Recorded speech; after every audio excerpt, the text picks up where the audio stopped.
Welcome to Mechanic. Today we have a 2016 Mercedes Metris.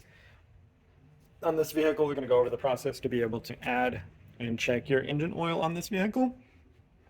So here is where we would add our engine oil, and right down through here is our engine checking stick. This little red handle right there.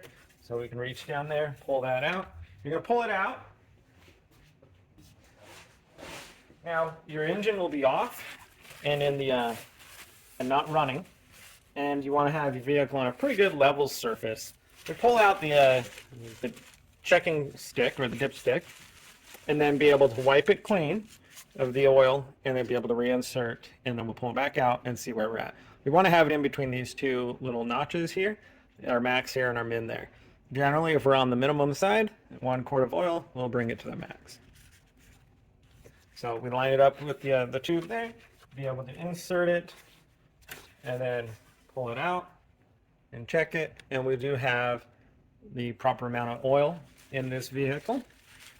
It's also looks like a fairly clean oil, but we're still going to do an oil change.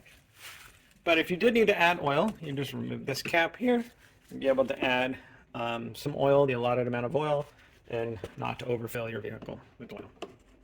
And then when you're done, put your cap back on, tighten it up, and put your Mercedes recommended oil in your vehicle. Thanks for watching Mechanic, where you can be the mechanic.